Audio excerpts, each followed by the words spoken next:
ही उन्होंने अपना बोरिया बिस्तरा लपेटना शुरू कर दिया। अच्छा। और उस बोरिया बिस्तरा लपेटने के बाद हुआ ये कि सीपैक जो है आहिस्ता आहिस्ता जो है वो पाकिस्तान के अंदर जिससे कहते हैं खत्म ही एक किस्म का होना शुरू हो गया। आप अंदाजा करें कि शुरू दिन से ये समझते थे कि पाकिस्तानी जो है इस सीपैक को माले मुफ्त समझ रहे हैं। मतलब वो कहते हैं कि ऑरेंज ट्रेन की लाहौर में क्या जरूरत थी आपने कि चाइना का जो है रिगार्डिंग चाइना का सिक्योरिटी कंसर्न्स हैं और कुछ नहीं हो सकता।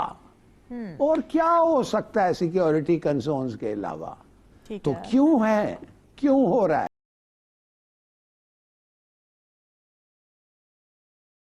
आलमी मंजरनामे पर कुछ तब्दीलियां रूनुमा हो रही हैं। इंटरनेशनल एटॉमिक एनर्जी एजेंसी के director general Rafael Mariano Grossi Pakistan के दौरे पर हैं और उन्होंने वजीर आजम शहबाज शरीफ और वजीर खारिजा बिलावल भुट्टो जरदारी से मुलाकातें भी की हैं। जबकि अमरीकी स्टेट डिपार्टमेंट का एक वफ्द इस हफ्ते पाकिस्तान का दौरा कर रहा है, जिसमें वो पाकिस्तान के आला हुक्काम से अहम बातचीत करेगा। एक अहम खबर ये भी है कि चीन ने पाकिस्तान में अपने सफारत खाने का कौंसलर सेक्शन टेक्निकल वजूहात की बिना पर आर्जी तौर पर बंद कर दिया है। तो ओरिया साहब, कहीं ये मामला दौरे से जुड़ा हुआ तो नहीं है? वैसे देखा जाए तो चीन को कोई मसला होता तो साफ बोलता, टेक्निकल इश्यूज ना कहता। असल मामला क्या है?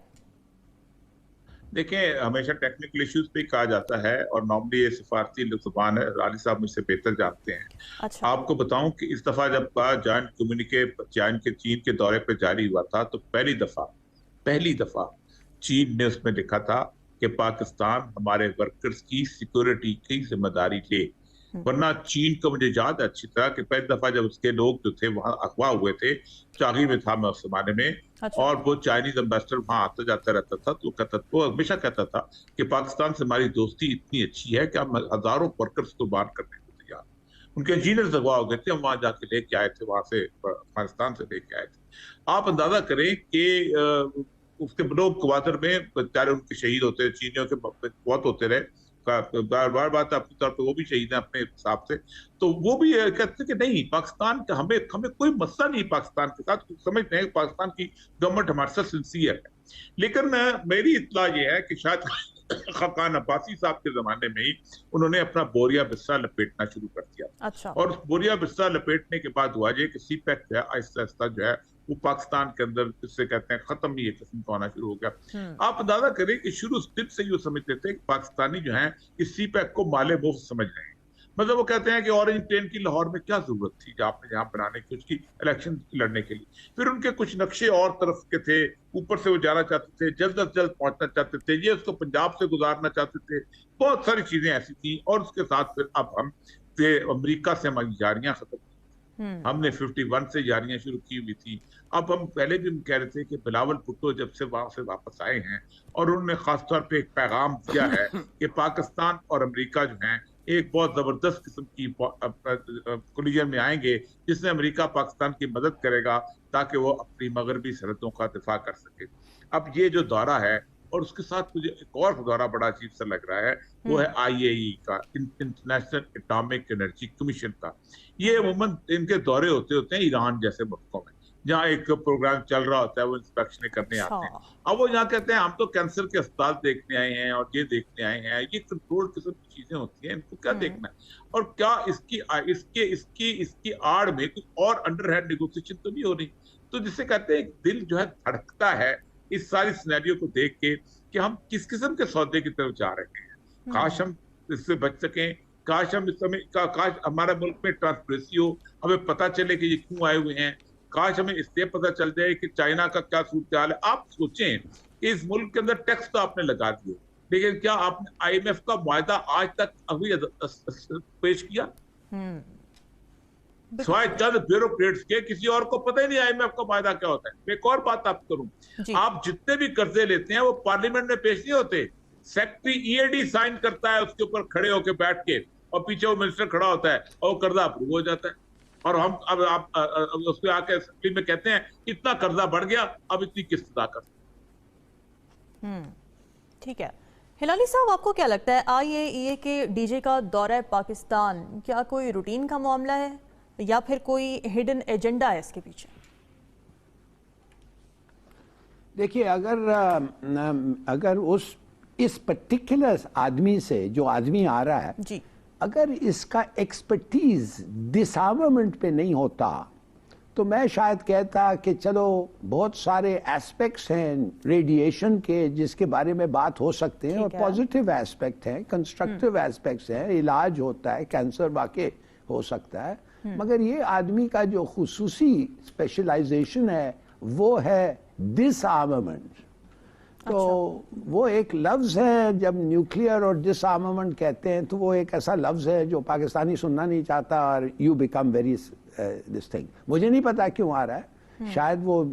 اس کا اب پی ایچ ڈی کرنا چاہتا ہے ان another science مجھے نہیں پتا مگر یہ ایک بات تو ضرور ہے دوسری بات جو میں کہوں گا آپ کو کہ چائنا کا جو ہے ریگارڈنگ چائنا کا سیکیورٹی کنسرنز ہیں اور کچھ نہیں ہو سکتا اور کیا ہو سکتا ہے سیکیورٹی کنسرنز کے علاوہ تو کیوں ہے کیوں ہو رہا ہے ہمیں نہیں پتا اور فرینکلی میرے خیال میں افسوس یہ مجھے ہو رہا ہے کہ ظاہر ہے یہ سیکیورٹی کنسرنز پہ بات چیت ہوئی ہوگی تو کسی چیز پہ ڈس ایگریمنٹ ہوا ہوگا کہ وہ ملک اپنا ویزا فیسلٹیز بند کر رہا ہے اور ایک بڑا اسٹرکٹ وارننگ اپنے سٹیزنز کو جو پاکستان میں ہیں ان کو ایشو کیا ہے یہ ایسے تو نہیں ہوتا ہے نا خواہ خاص طور جب آپ دیکھیں کیا ہماری دوستی ہے ان سے اور تیسری بات ہے سی پیک بیلٹ روڈ انیشیٹو یہ وہ اس کے بارے میں جیسے میں نے پہلے بھی کہا زیادہ نہیں سن رہے مگر امریکن ڈیلیگیشن کا آنا دیکھیے اس کی ٹائمنگ کیسی زبردست ہے $16 بلین آپ کو چاہیے جون تک اب بتائیں $16 بلین آپ کو جون تک کیسے ملیں گے ایک ہی ملک ہے جو آئی ایم ایف کو کہہ سکتا ہے کہ بھائی آرام ہاتھ ہلکا رکھو ایک ہی ملک ہے ایک ہی ملک ہے جس کے پاس اتنے پیسے بھی ہیں اگر وہ دینا چاہے وہ دے سکتا ہے تو یہ بہت سارے وجہ ہیں جو ان کو آ رہے ہیں اور جو ہم سمجھتے ہیں کہ اگر ہمارے کو اس اکنامک کرائسس سے نکلنا ہے اچھی بات ہے کہ وہ آ رہے ہیں اور انشاءاللہ ان کے ساتھ بات چیت پازیٹیو ہو امید کرتے ہیں کہ یہی معاملہ ہو اوریا صاحب امریکی اسٹیٹ ڈپارٹمنٹ کے وفد کے دورہ پاکستان پر یہ سوچ ابھر رہی ہے کہ ماضی قریب میں پاکستان کو مکمل طور پر نظر انداز کرنے والے امریکہ کے لیے پاکستان میں کوئی نئی دلچسپی پیدا ہو رہی ہے تو امریکہ کی پاکستان کے ساتھ بڑھتی ہوئی انگیجمنٹ کو آپ کس نظر سے دیکھتے ہیں دیکھیں پہلی بات تو یہ ہے کہ امریکہ نے اب تک پاکستان کو ایڈ کے اندر تقریباً 90 ارب کے قریب ڈالر کے قریب دیے ہوئے جو گنتے ہیں آپ ٹرمپ نے تو کہہ دیتا 100 ارب ڈالر کہاں گیا آپ مجھے بتائیے 1979 پہلے تو ایوب خان کے زمانے کی آپ ایڈ دیکھتے یو ایس ایڈ تو وہ تھوڑی سی تھی 2-2.5 ارب ڈالر بنتی ایڈ قرضہ نہیں کہاں گیا کدھر لگا نظر آتا ہے کچھ آپ پھر ضیاء الحق کے دور سے آپ کی ایڈ تھی 1 بلین کے آس پاس تقریباً ہر سال تقریباً ہوتی تھی وہ ایڈ جو ہوتی تھی پھر اور دنیا جہان سے وہ آپ کو لے کے دیتا تھا ادھر سے ادھر سے لے کے دیتا تھا پھر اس کے بعد مشرف کے زمانے میں آپ کی ایڈ جیسے جیسے کوئی ملٹری ڈکٹیٹر آتا ہے ان کی ایڈ آ جاتی ہے آپ دیکھ لیجیے جب ہم کہتے ہیں نا فوجیوں کے زمانے میں بہت ترقی بہت ہوتی ہے بنیادی طور پر ان کی طرف سے ہن برسنا شروع ہو جاتا ہے آپ یا تو اس ایڈ سے اس ملک کو فائدہ ہوتا کوسٹی صاحب ہمارے تھے بڑے بزرگ رائٹر ہوتے تھے وہ پتہ کیا کہتے تھے یار یہ عجیب و غریب ملک ہے ان کو خیرات کا پیسہ ملتا ہے تو اس پہ کمیشن کھاتے ہیں خیرات کے پیسے یہ وہ ملک